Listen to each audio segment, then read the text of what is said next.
Hello everyone, welcome back to the chemistry की पाठशाला। कैसे हो आप सभी लोग। तो हमारा चैप्टर एंड भी होने को आ रखा है। अगर अभी तक आपने वो पुरानी वीडियोस नहीं देखी है तो पहले उन वीडियोस को जाके जरूर देखना, उनका लिंक आपको डिस्क्रिप्शन पे मिल जाएगा। आज हम बात करते हैं ट्रांजिशन स्टेट थ्योरी की, जिसका इंट्रोडक्शन मैंने लास्ट वीडियो में भी दे चुका हूं थोड़ा बहुत। आज हम उसको थोड़ा सा एलेबरेट करेंगे, कैटलिस्ट के बारे में जानेंगे, अरेनियस इक्वेशन को जानेंगे, क्योंकि लास्ट न्यूमेरिकल फैक्टर जो बनता है आपका वो अरेनियस इक्वेशन पे ही बनता है। ठीक है, तो आज बात करते हैं हम ट्रांजिशन स्टेट थ्योरी में, जिसमें मैंने आपको एग्जाम्पल देके बताया हुआ है कि जब भी जो दो रिएक्टेंट एक साथ हमारे कोलाइड करते हैं, जब भी दो रिएक्टेंट्स एक साथ हमारे रिएक्ट करते हैं तो वहां पे कुछ देर के लिए इंटरमीडिएट बनता है, जिसको हम लोग बोलते हैं ट्रांजिशन स्टेट। इंटरमीडिएट या फिर बोल सकते हैं ट्रांजिशन स्टेट, जो कि सिर्फ कुछ सेकंड के लिए ही रहता है और वो अनस्टेबल होता है। ये चीज आपको पता होनी चाहिए, अनस्टेबल होता है। अनस्टेबल होने के कारण ही वो प्रोडक्ट की तरफ जाता है, क्योंकि अनस्टेबल मॉलिक्यूल यहाँ पे रहना ही नहीं चाहेगा। वो क्या रहना चाहेगा? स्टेबल मॉलिक्यूल में रहना चाहेगा ना। तो देखो ये रिएक्शन हो कैसे रही है। अभी जब हाइड्रोजन एंड आयोडीन के मॉलिक्यूल के बीच में क्या है, यहाँ पे आपकी एक्टिविटी है, आपकी इंटरेक्शन है, लेकिन जैसे इंटरमीडिएट हो रहा है तो दो काम हो रहे हैं। हाइड्रोजन के मॉलिक्यूल्स के एटम्स के बीच में इंटरेक्शन टूट रही है, आयोडीन के बीच में इंटरेक्शन टूट रही है, और वहीं हाइड्रोजन आयोडीन के बीच में इंटरेक्शन जुड़ने जा रही है। जैसे इंटरमीडिएट टूट के ब्रेक्स में हमारे प्रोडक्ट में जाता है तो आप देखोगे यहाँ पर आपके ये बॉन्ड ब्रेक हो जाते हैं, जिससे आपको दो HI के मॉलिक्यूल्स मिलते हैं।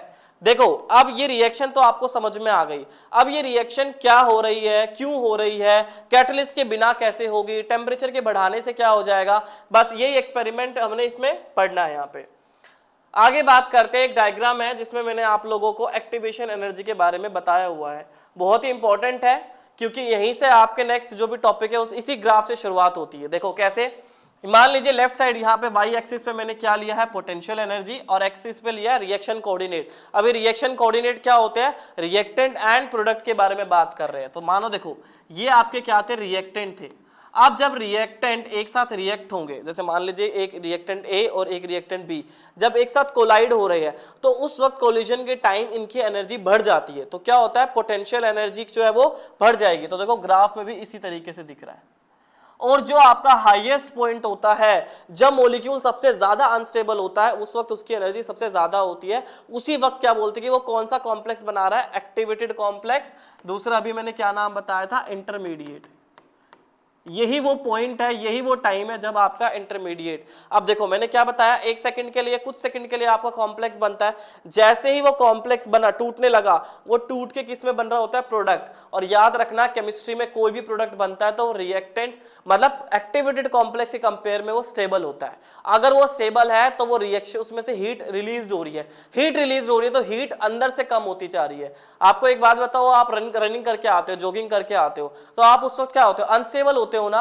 अगर आप स्टेबल करने के लिए क्या करते हो, अपनी बॉडी से रेस्ट करते हो, बॉडी की हीट सारी बाहर निकल रही होती है। ठीक है, आपकी बॉडी की एनर्जी कम हो जाती है। तो देखो जैसे जैसे पोटेंशियल एनर्जी कम होती जा रही है, वैसे वैसे मेरा प्रोडक्ट का फॉर्मेशन भी होता जा रहा है। अब इस ग्राफ में आपको एक्चुअल बात क्या समझनी है, बात ये समझनी है कि आपको रिएक्टेंट से लेकर एक्टिवेटेड कॉम्प्लेक्स के बीच का जो पॉइंट है, इसको हम बोलते हैं एक्टिवेशन एनर्जी। क्या बोलते हैं, एक्टिवेशन एनर्जी। अब क्या होती है activation energy, the energy required to take your reactant to the activated complex. एक रिएक्टेंट को कितनी एनर्जी की रिक्वायरमेंट है कि वो आपका एक्टिवेटेड कॉम्प्लेक्स मतलब इंटरमीडिएट स्टेज पे चला जाए। ये बात समझ में आई। और देखो आपको डेल्टा एच सा दिख रहा है, ये याद है डेल्टा एच क्या था, डेल्टा एच था आपका एंथैल्पी, एंथैल्पी चेंज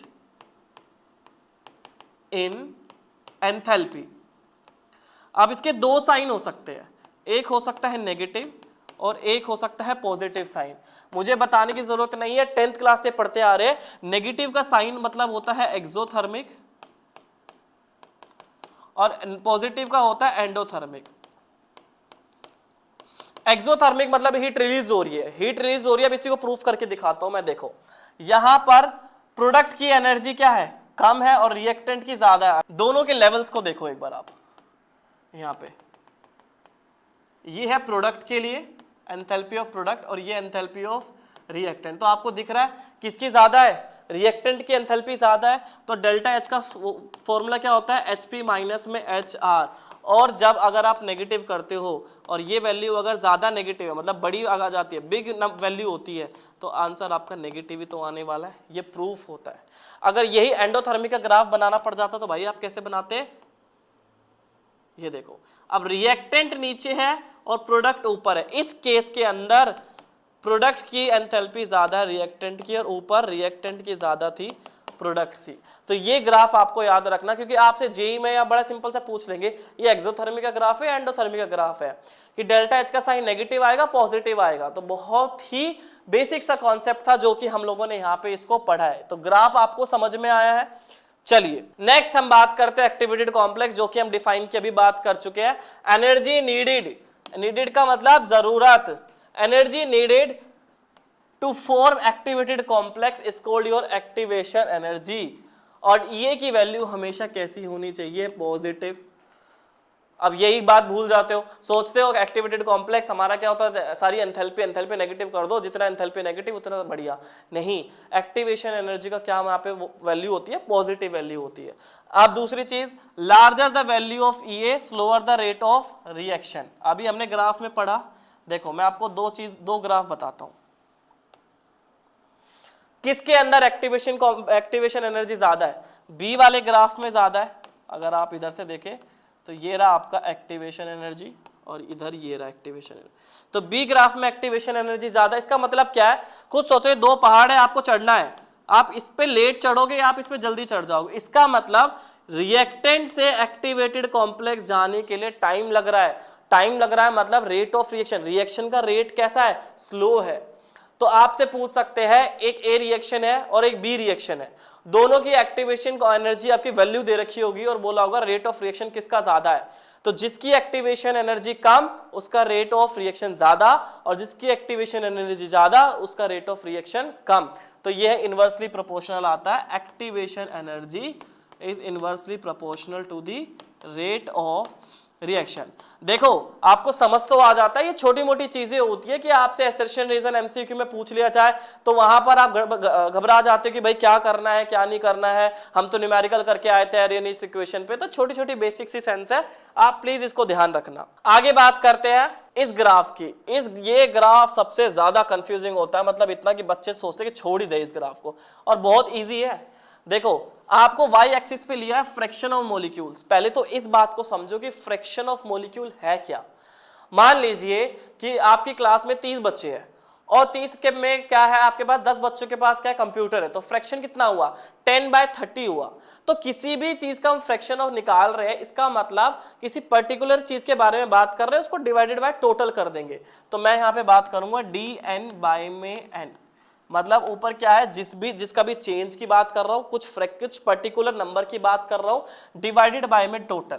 और एक्स एक्सिस पे मैंने लिया है काइनेटिक एनर्जी। काइनेटिक एनर्जी सबको पता है, जब भी कोई चीज मोशन में होती है तब वो उस वक्त जो एनर्जी पोजेस्ड होती है वो काइनेटिक एनर्जी होती है। मतलब the energy possessed by virtue of its motion is called kinetic energy. अब आप टेम्परेचर इंक्रीज करो चाहे ना करो, जब रिएक्टेंट्स आपके क्या हो रहे हैं? मिक्स हो रहे हैं, कोलाइड हो रहे हैं, तो वो मोशन में आ रहे हैं, उनकी काइनेटिक एनर्जी क्या हो रही है? चेंज हो रही है। ये बात समझ में आई। अब इस ग्राफ में बोला हुआ है, इस ग्राफ को आपने इस तरीके से पढ़ लिया, ये जो हाईएस्ट पीक पॉइंट है, ये पॉइंट ऐसा है कि जहां सबसे ज्यादा हमारे फ्रैक्शन ऑफ मॉलिक्यूल्स एक साथ भाग रहे हैं, काइनेटिक एनर्जी उनकी ज्यादा है। मान लीजिए आपकी क्लास में 30 बच्चे हैं और भाई स्पोर्ट्स डे मना रहे हैं, रेस लगा रखी है।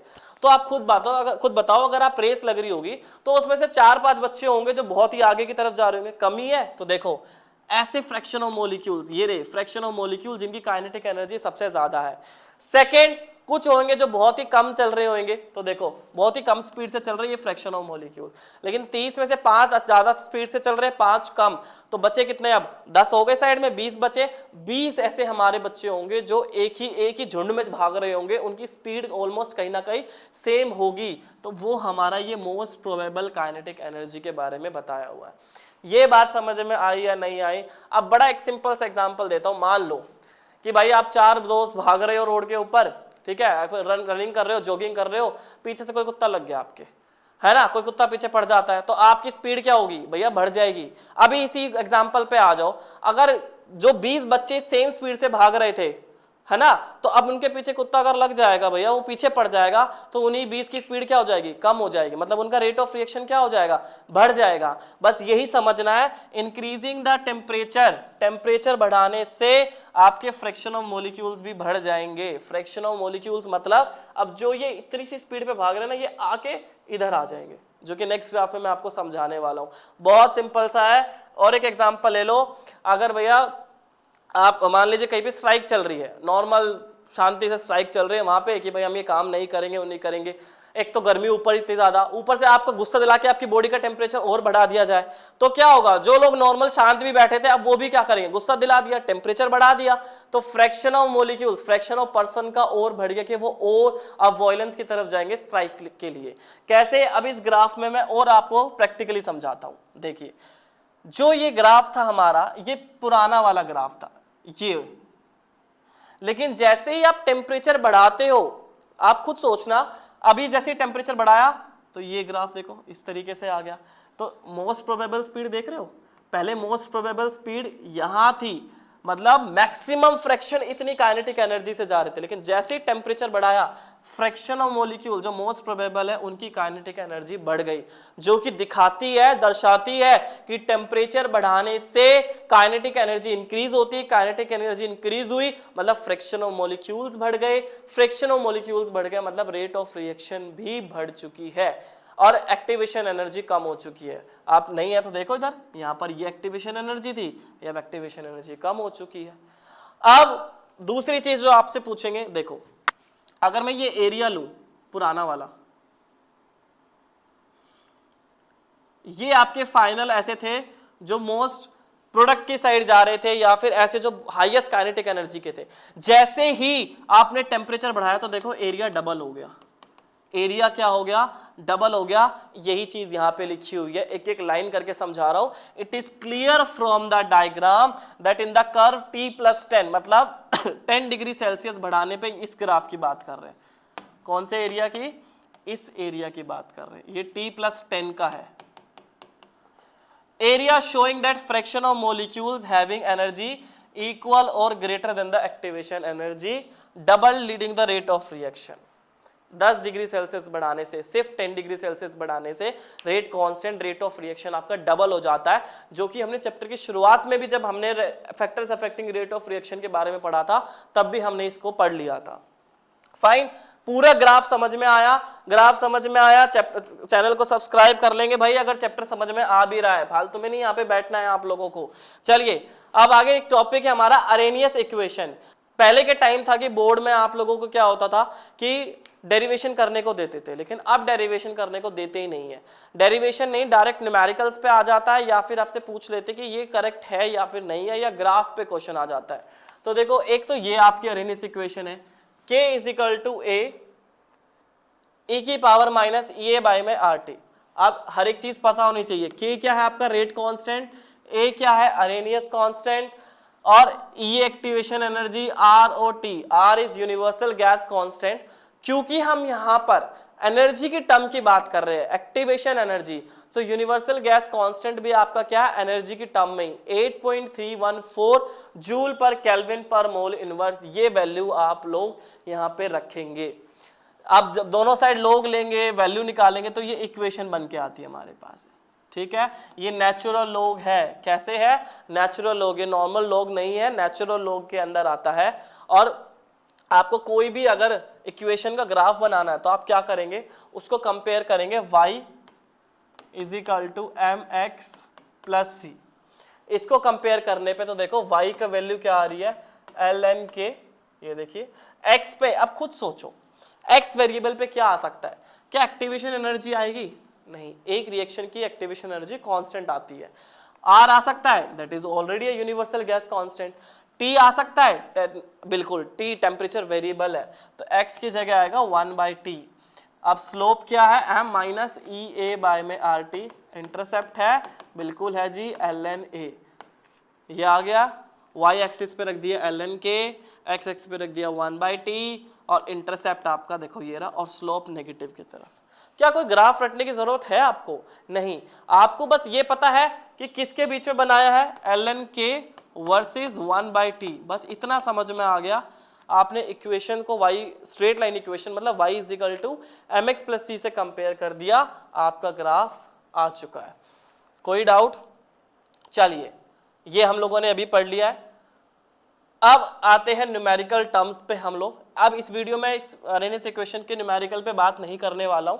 अभी हम सिर्फ एक इसका जो फॉर्मूला जनरेट होता है और एक लास्ट कोलिजन थ्योरी के बारे में पढ़ लेंगे। नेक्स्ट वीडियो में मैं इसके न्यूमेरिकल्स पे बात करूंगा। अभी हम लोगों ने जनरल पढ़ा था, इसको हटाओ, ये पढ़ा था हम लोगों ने।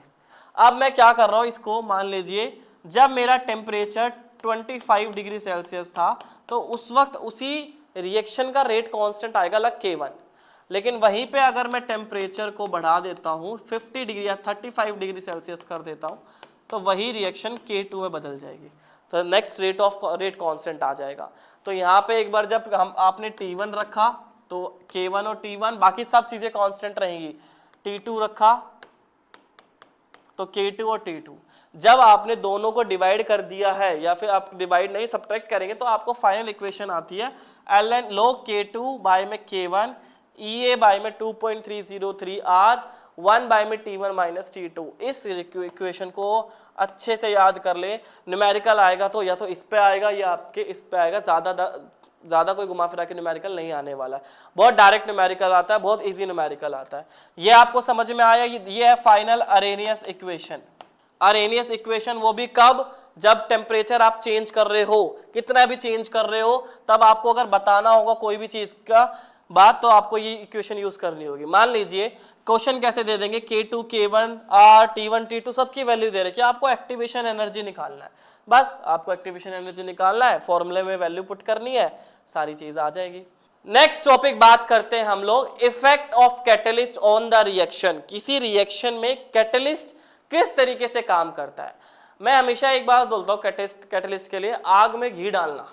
आग में घी डालने का काम मतलब क्या? दो लोगों के बीच में लड़ाई हो रही है, एक तीसरा बंदा आएगा, वो लड़ाई में आग में घी डाल के चला जाएगा। क्या वो उसने लड़ाई करी? नहीं। क्या वो पीटा? नहीं। क्या उसने पीटा किसी को? नहीं। क्या उसने किसको कुछ बोला? नहीं। बस उसने रिएक्शन लड़ाई को पूरा देखा, जैसे ही लड़ाई हुई साइड से कल्टी मार गया। तो कैटलिस्ट का काम भी यही होता है कि रिएक्शन को वो फास्ट तो जरूर कराएगा बट पार्टिसिपेट नहीं करेगा उसके अंदर, और जैसे ही प्रोडक्ट बनेगा तो कैटलिस्ट साइड में निकल जाएगा। फॉर एग्जाम्पल देखिए, ये कैटलिस्ट है, इस कैटलिस्ट ने ये रिएक्टेंट है, इस रिएक्टेंट को सरफेस एरिया प्रोवाइड करवाया, इस रिएक्टेंट ने बहुत जल्दी रिएक्शन को करा, मेरा प्रोडक्ट बन गया, प्रोडक्ट निकला, कैटलिस्ट साइड में चला गया। ये चीज याद रखनी है आपको कैटलिस्ट के बारे में। फाइन, चलिए ग्राफ जो कि आपको पढ़ना है, इसमें क्या पूछते हैं आपको ना, दोनों की ग्राफ की लाइन दे देंगे और आपसे पूछेंगे कि कौन सा विदाउट कैटलिस्ट है, कौन सा विद कैटलिस्ट है। क्या चीज आपको इसमें याद ध्यान रखना है, देखिए अभी हमने यही ग्राफ पढ़ा था थोड़ी देर पहले। ये है, ये वाली लाइन अगर मैं बात करूं, ये है विदाउट कैटलिस्ट। अच्छा, आपने एक चीज नोटिस यहां पे करी हो, चाहे विदाउट कैटलिस्ट हो चाहे विद कैटलिस्ट, जहां से रिएक्शन शुरू हो रही है आ भी वहीं पे रही है, ठीक है। बस एक्टिवेशन एनर्जी को कम कर दिया। पहले एक्टिवेशन एनर्जी ज्यादा लग रही थी, लेकिन कैटलिस्ट के बाद एक्टिवेशन एनर्जी कम हो चुकी है। इक्विलिब्रियम को चेंज नहीं करता है कैटलिस्ट, वो जल्दी अटेन करवा देता है। बस कैटलिस्ट का काम समझ में आया। कैटलिस्ट क्या चीज को चेंज नहीं करता वो समझ में आया, एक्टिवेशन एनर्जी को कम कर देता है, आपको ये भी समझ में आ गया है। कौन? कैटलिस्ट। कौन करता है?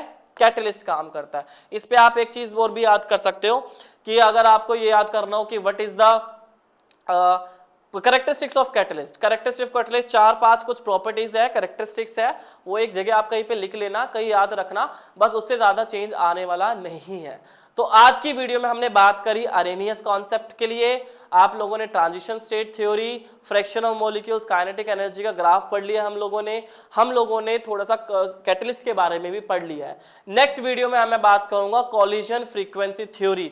कॉलिजन थ्योरी के बीच में बात करेंगे, इफेक्टिव कॉलिजन के लिए क्या जरूरी है वो बात करेंगे, एंड लास्ट अरेनियस इक्वेशन के जो न्यूमेरिकल्स है उस पे बात करेंगे। और उससे नेक्स्ट जो वीडियो आएगी वो आएगी आपकी एनसीईआरटी क्वेश्चन की। हाँ जी, एक भी क्वेश्चन छोड़ना नहीं है। केमिस्ट्री में आप 90 प्लस लाने के सपने तो देखते हो, लेकिन सबसे पहले आप एनसीईआरटी ही बुक भूल जाते हो। एनसीईआरटी बुक तो करो सबसे पहले, सबसे मेन बुक है आपके लिए। ठीक है गाइज, आई होप आपको वीडियो समझ में आई है।